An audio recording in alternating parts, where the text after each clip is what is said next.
করি নাই। আমি ভক্তি দিয়েছিলাম কারণ একটি কথাও বলেছিলাম যে আমি ওনার মা, আর আজকে হবিল সরকার আমার ছেলে, তখন কিন্তু আমি পালা শুরু করি নাই। আপনারা একটা কথা জানেন তো, এক ছেলে পড়ালেখা করে যখন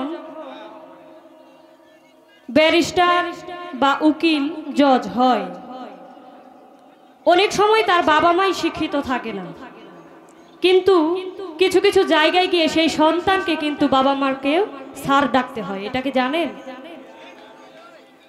তো আমি প্রথমেই দাঁড়িয়ে ভক্তি জানিয়েছি, সেই পালা থেকে নয়, কিন্তু জানিয়েছিলাম যে উনি আমার ছেলে, আমি মা।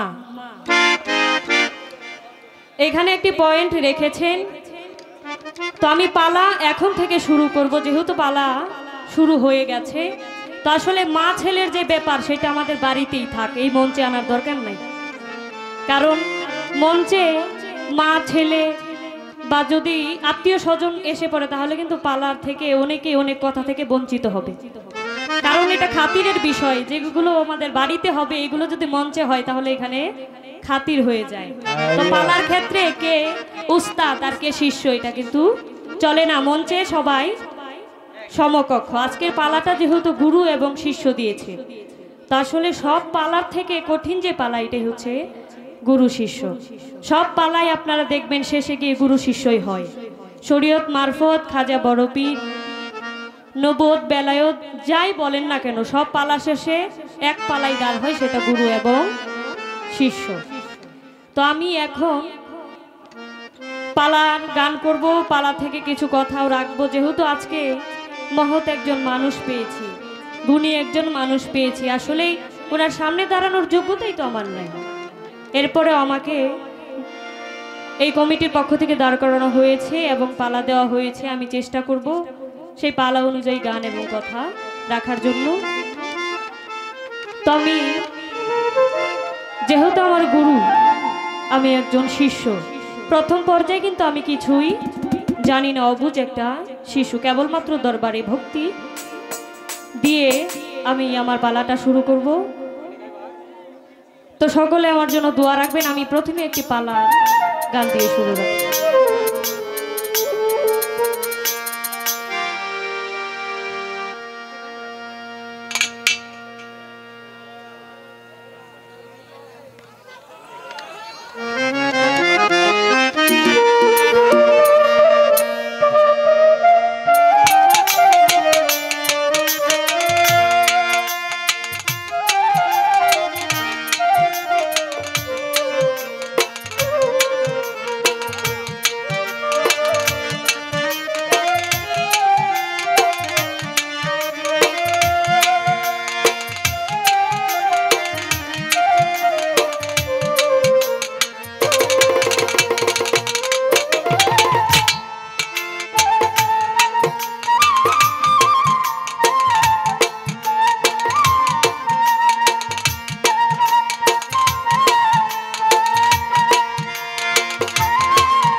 হ্যালো,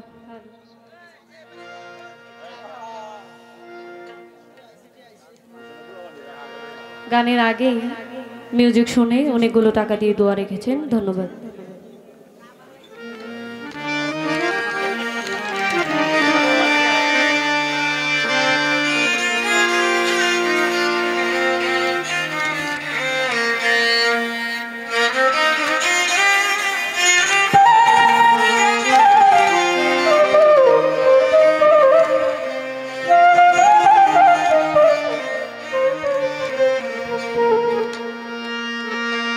তো আজকে পালাটা একদম শুরু থেকেই শুরু করছি, আদি অন্ত থেকে শুরু করব। মহৎ একজন মানুষ আমাকে উসিলা করে আপনারা এখানে যারা জ্ঞানী লোকেরা রয়েছে তারা যেন কিছু নিতে পারেন, আজকের রাত্রটা যেন সার্থক হয়। সেদিকে লক্ষ্য রেখে একটি গান রাখছি। তুমি না বুঝাইয়া দিলে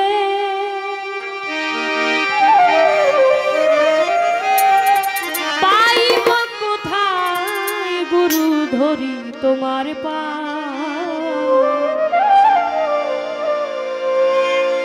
আদি অন্ত বেদের কথা ভাঙ্গা কো আমার।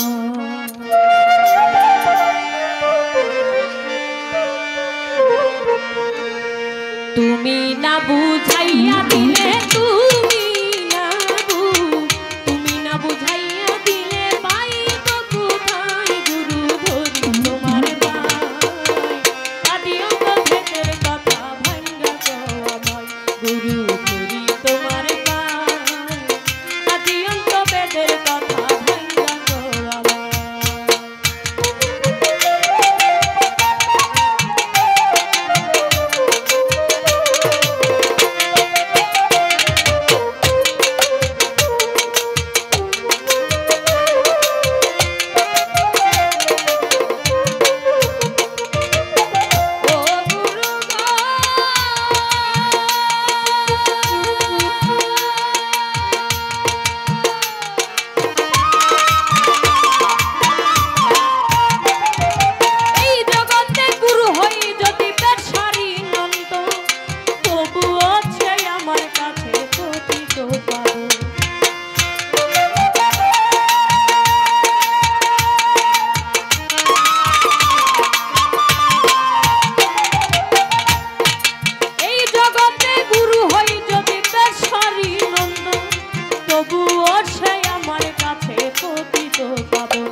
আবার হাদিসের বয়ানে শুনি আহলে বায়া,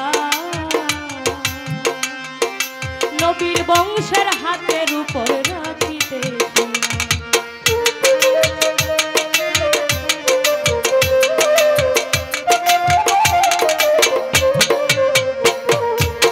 হাদিসের বয়ানে শুনি আহলে বায়া, নবীর বংশের হাতের উপর রাখিতে এই হাত। ওরে কোন বংশেতে জন্ম তোমার, কোন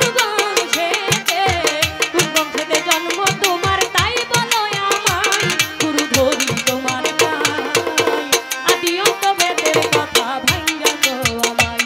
গুরু ধরি তোমার পায়, আদি অন্ত বেদের কথা ভাঙ্গা কো আমায়।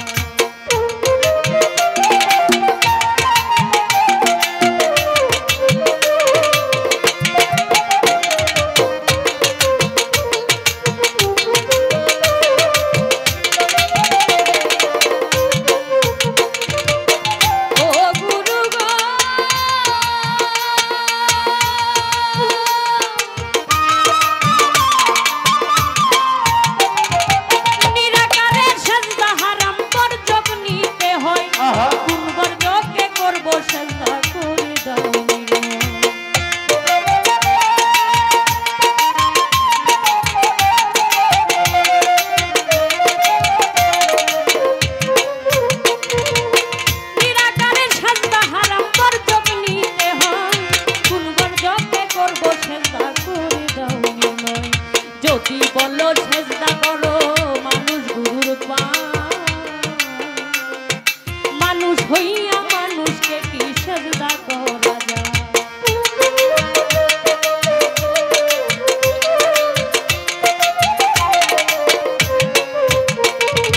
যদি বলো সেজদা করো মানুষ গুরুর পায়, মানুষ হইয়া মানুষকে কি সেজদা করা যায়?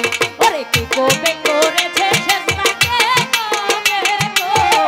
কবে করেছে সেজদা দয়াল নবীর পায়, গুরু ধরি তোমার পায়, আদি অন্ত ভেদের কথা ভাঙ্গা কো আমার। গুরু ধরি তোমার পায়, আদি অন্ত ভেদের কথা ভাঙ্গা কো আমার।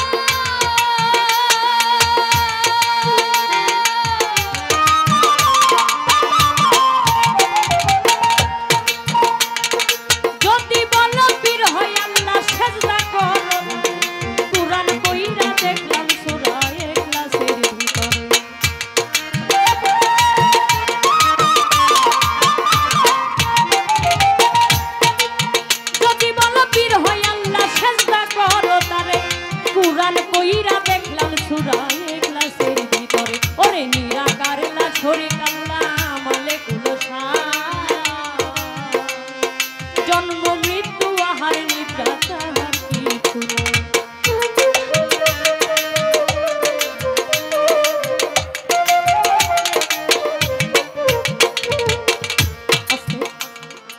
এই গানটার মধ্যে কি বলা হয়েছে, আসলে এই গানটা সম্পূর্ণ একটি শিষ্যমূলক প্রশ্নমূলক একটি গান। যেহেতু আমার স্তরটা একদম প্রথম পর্যায়ে, কেবলমাত্র দরবারে আমি ভর্তি হয়েছি, তো আমার তো জানার কোনো শেষ নাই। আজকে রাতে আমি ভক্তের মতো ভক্ত হতে চাই। ভক্তের মতো ভক্ত হইতে গেলে আমার অনেক জানার প্রয়োজন। লেখক যে গানটি লিখেছেন, আদি অন্ত বেদের কথা ভাঙ্গা কও আমায়। প্রথম অন্তরায় একটি কথা লক্ষ্য করেছেন আপনারা, এই জগতে গুরু হয় যদি বেশারি নন্দন, তবুও সে আমার কাছে পতিত পাবন। আবার হাদিসের বয়ানে শুনি আহলে বায়াত, নবীর বংশের হাতের উপর রাখিতে এই হাত। কি বলেছেন?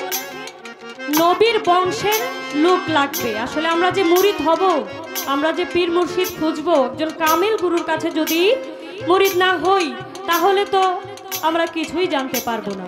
সেই কামেল ব্যক্তিটা হতে হবে নবীর বংশের লোক। তাহলে আমার এইখানে জানার বিষয়, আজকে যিনি আমার গুরু বাবা যান, উনি কি নবীর বংশের কিনা? কোন বংশেতে জন্ম তোমার তাই বলো আমার। যদি নবীর বংশের উপর জন্ম হয় তাহলে আমি ধন্য, আর যদি নবীর বংশের উপর হাত না রেখে আমি বায়াত, যদি বায়াতি না পড়তে পারি, তাহলে তো আমার কিছুই হবে না, আমি কিছু জানতেও পারবো না। তাই আমার এইখানে প্রথম জানার বিষয় থাকবে আপনার বংশটা কি। দ্বিতীয় অন্তরায় একটি কথা, নিরাকারে সেজদা হারাম, বর্জক নিতে হয়। কোন বর্জকে করব সেজদা? করে দাও নির্ণয়। যদি বলো সেজদা করো মানুষ গুরুর পায়, মানুষ হইয়া মানুষকে কি সেজদা করা যায়? আপনারা কি এটা মানবেন? মানুষ হইয়া মানুষকে সেজদা করা যায় না।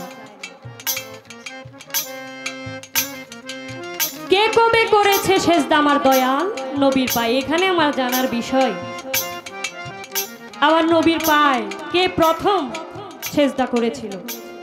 এবং গানের শেষ অন্তরায় বলা হয়েছে, যদি বলো পীর হয় আল্লাহ সেজদা করো তারে। কুরআন পইরা দেখলাম সূরা ইখলাসের ভিতরে, সূরা ইখলাসের ভিতরে বলা হয়েছে আল্লাহ খায় না, আল্লাহ ঘুমায় না, আল্লাহর পুত্র সন্তান নেই, আল্লাহর বউ নেই, আল্লাহ নিরাকার। তাহলে আজকে যিনি গুরু, গানে আসার পর থেকে দেখেছি খাওয়া দাওয়া না কইরা খালি ঘুমাইল। খাওয়া দাওয়াও বাদ, মানে খালি ঘুমাইলই। আমার আল্লাহ তো ঘুমায় না, আমার আল্লাহ খায়ও না। আজকে যিনি আমার বাজান, ওনার কিন্তু মেয়ে সন্তান রয়েছে, ওনার স্ত্রী রয়েছে, ওনার সংসার রয়েছে। এখানে আমার জানার বিষয়, তাহলে তিনি মুর্শিদ পীর আমার গুরু হইলেন কিভাবে? এই গানটা পুরোটা প্রশ্নমূলক। আমি আমার দয়ালের কাছে জানার জন্য আমি কোনো প্রশ্ন করছি না, আমি জানতে চাইছি এই মানব দেহটাকে কিভাবে পরিশুদ্ধ করা যায়। একটি গানও করেছেন, অমূল্য ধন পাবি মুর্শিদের দোকানে। সেই অমূল্য ধন কিভাবে অর্জন করতে হয়, আমি কিভাবে এই শিষ্য থেকে ভক্তের স্তরে আমি কিভাবে যেতে পারবো, এটা আমার জানার বিষয় থাকবে। আমি আর বেশি কিছু বলছি না, এখানে আমার জানার বিষয়। ও গুরু গো,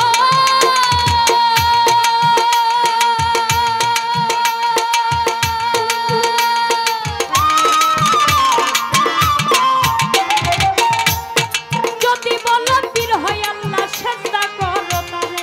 কুরআন পড়িরা দেখলাম সূরা ইখলাসের ভিতরে, নিরাকার লা শরীক আল্লাহ মালিকুল শান, জন্ম মৃত্যু আহার নিদ্রা তাহার কিছু না। সুবহান